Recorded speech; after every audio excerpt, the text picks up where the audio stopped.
Today we tell the story of Diane and Tammy Hollins. We may never really know what happened to 31-year-old Diane Hollins and her 14-year-old daughter Tammy. It was June 9, 1979 in Daytona Beach, Florida when the pair was last seen by one of their neighbors walking down International Speedway Boulevard. It was early in the day around 6 a.m. and where the mother and daughter duo was headed to is unknown. Diane and Tammy left their personal belongings at home and there wasn't any large financial transactions made to suggest that they were traveling. By all accounts, they were expected to return home at any time. That was the last time anyone saw or heard from the mother and teen.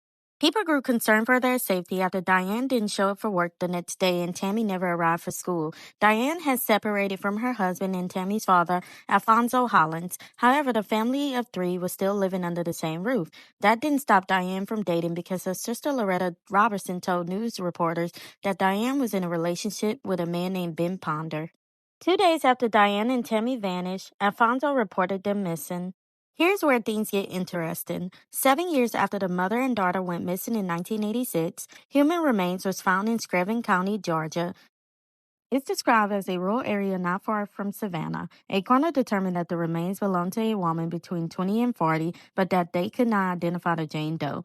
The bones went untouched until 1992 when a forensic pathologist decided to take another look. They changed the age range and said that the remains belonged to a girl between 15 and 20. She had been dead for 1 to 8 years. Investigators believe that they belonged to 14-year-old Tammy Hollins. Still, DNA wasn't as advanced as it is now, so it would be many more years before we learned about those unearthed bones found in the outskirts of a Georgia county.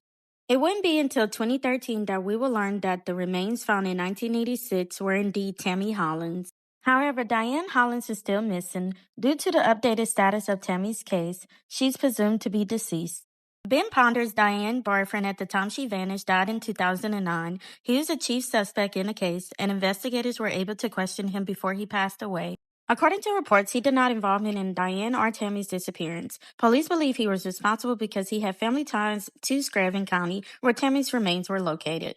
When Diane went missing, she was described as being 5 feet 6 inches tall and weighed 135 pounds. She had black/dark brown hair and brown eyes. Anyone with any information regarding this case is urged to contact the Daytona Beach Police Department at 386-671-521 or their local authorities. Please share their story regarding Diane Hollins and Tammy Hollins to help bring closure and resolution to their family.